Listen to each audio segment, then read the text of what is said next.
Assalamualaikum warahmatullahi wabarakatuh.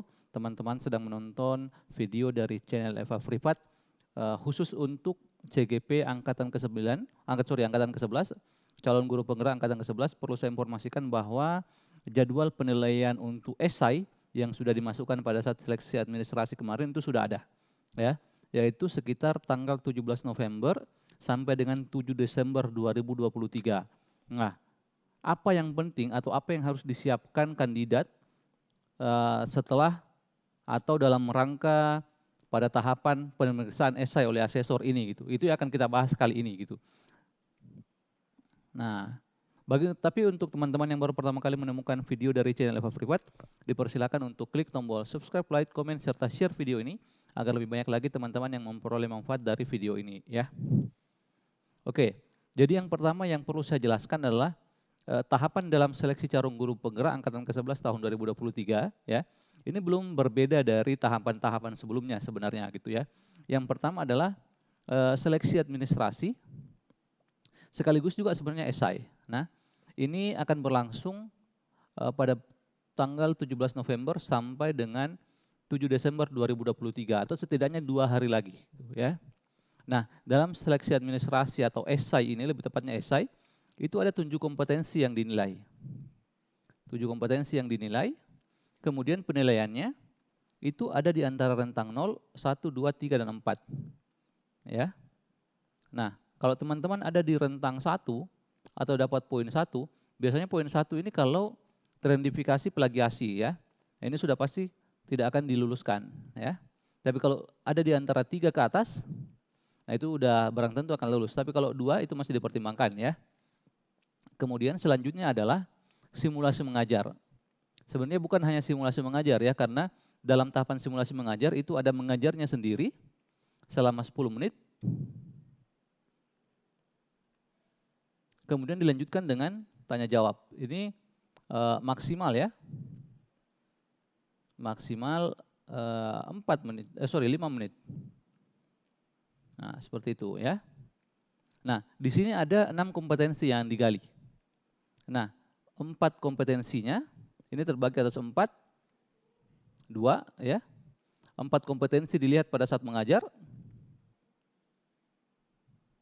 2 kompetensi kita cek pada saat tanya jawab. Ya, seperti itu. Kemudian setelah dinyatakan lulus dari, kalau kita dinyatakan lulus dari esai, itu kita akan pindah, sudah barang tentu, kita akan masuk simulasi mengajar dan wawancara. Jadi nanti nilai antara simulasi mengajar itu digabung dengan wawancara untuk menentukan kelulusan akhir ya. Di wawancara ini, itu ada 8 kompetensi. 8 kompetensi ini sama dengan 7 kompetensi dari esai, 7 kompetensi. Ya. Jadi kompetensi yang digali 7 ini sama dengan yang ini, ya, plus 1 kompetensi baru, ya, 1 kompetensi yang baru, ya. Nah, seperti itu. Jadi seperti itu tahapannya. Semoga teman-teman bisa memahami tahapan-tahapan ini untuk memastikan teman-teman bersiap untuk tahapan-tahapan selanjutnya.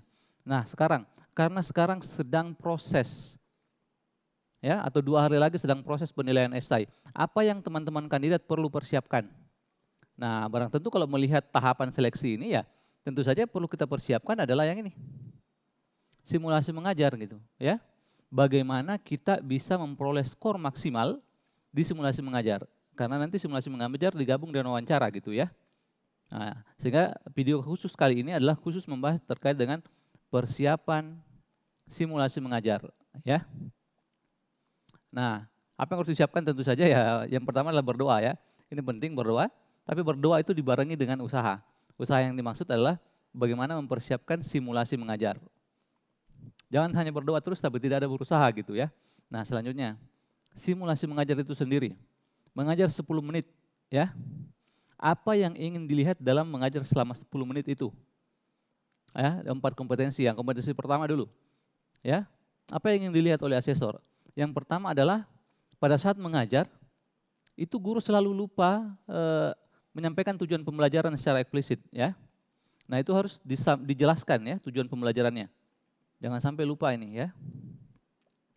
Kalau tidak menjelaskan tujuan pembelajaran, maka aktivitas yang akan dilakukan. Nah, ini atau ya, tapi lebih bagus lagi kalau dan. Jadi jelaskan juga tujuan pembelajarannya, jelaskan juga aktivitas yang akan dilakukan. Jadi ini seakan seperti lembar observasi begitu, centang, centang, centang, ada gitu ya. Nah, seperti itu. Kemudian yang kedua, guru mengajukan pertanyaan-pertanyaan terbuka yang dapat memantik murid dalam belajar. Nah, ini juga penting. Nah, oke, jadi untuk kompetensi pertama, itu ada 3 ya, yang ini. Yang ketiga adalah guru mengaitkan materi yang sudah didapat dari pelajaran sebelumnya, atau juga boleh dengan kehidupan sehari-hari.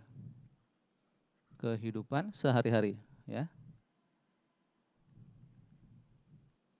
Seperti itu ya. Harapan kita ini kan selalu dapat minimal 3 atau 4 ya, skornya. Nah, beda antara 3 dan 4 itu ditunjukkan dari sini. Kalau skor 4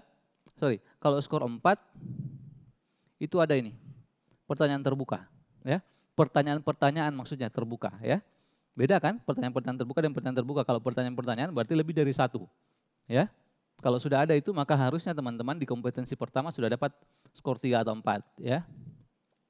Kemudian yang kedua adalah masih mengajar, kompetensi kedua di mengajarnya, yaitu guru melakukan komunikasi 2 arah. Ya, guru melakukan komunikasi 2 arah. Maksudnya bukan hanya berceramah ya, tapi juga menunggu respon dari peserta didiknya. Ya, atau meminta respon dari peserta didiknya atau antar peserta didik. Nah, itu sudah lebih dari satu arah komunikasi. Kemudian adalah sesuai antara bahasa yang digunakan dengan jenjang yang diajar. Jangan terlalu rendah, jangan terlalu tinggi, tapi sesuai.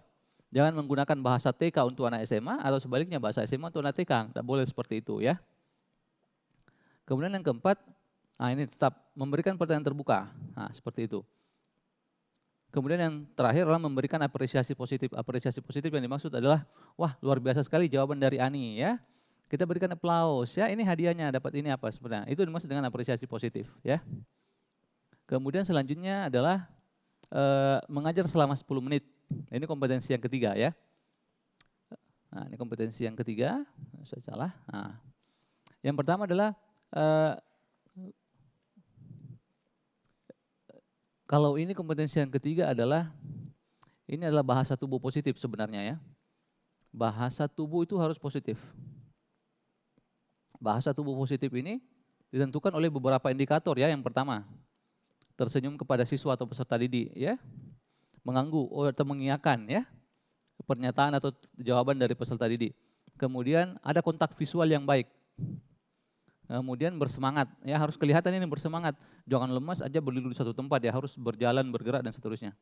Kemudian gerakan tangan, ya jangan tangannya di dalam kantong gitu ya, harus kelihatan.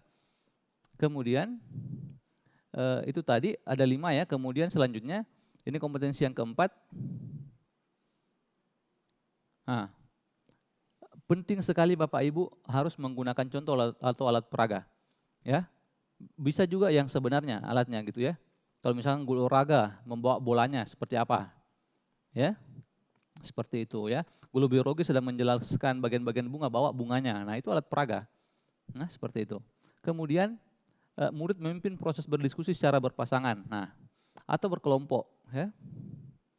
Pastikan Bapak Ibu membagi kelompok karena ini ada penilaiannya sendiri, ya. Kemudian itu ya, ada kan?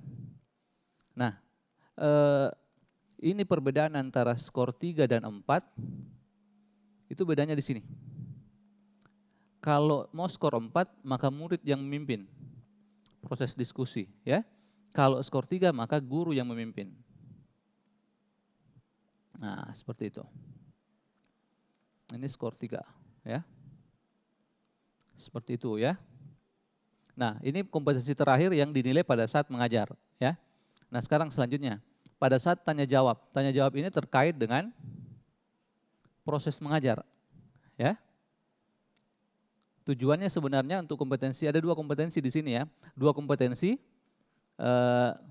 tapi yang kompetensi pertama itu terkait dengan refleksi atau pengembangan diri. Ya. Itu pertanyaannya biasanya, apa kelemahan dan kelebihan dari proses pembelajaran yang baru saja dilakukan, ya. Kemudian setelah dijawab itu baru bertanya, perbaikannya apa lagi setelah ini nanti?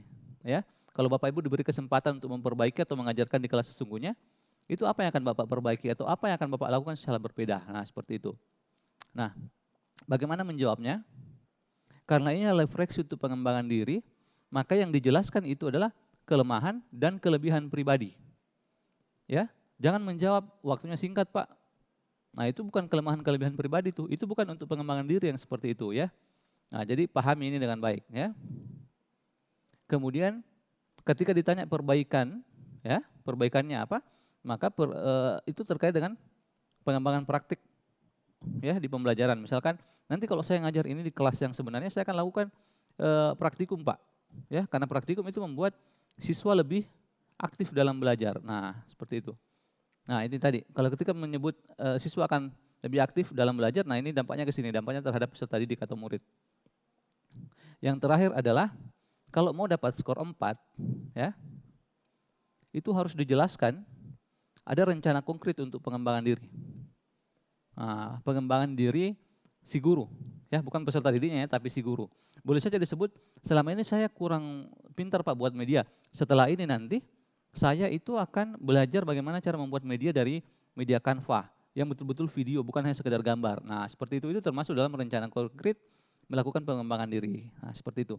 Kemudian yang selanjutnya itu terkait dengan proses belajar mengajar yang efektif. Biasanya terkait dengan asesmen ya. Yang pertama itu jenis penilaiannya, bagaimana melakukan penilaiannya, untuk apa hasil penilaian tersebut. Nah, bagaimana kriteria untuk dapat 3 atau 4? Yang pertama adalah penilaiannya terus ditindaklanjuti, ya. Ada pelajaran tambahan untuk apa kan? Cara melakukan penilaiannya. Nah, ini yang pertama. Jelas penilaiannya ya. Biasanya kan normalnya itu kan ada 3 ya, sikap,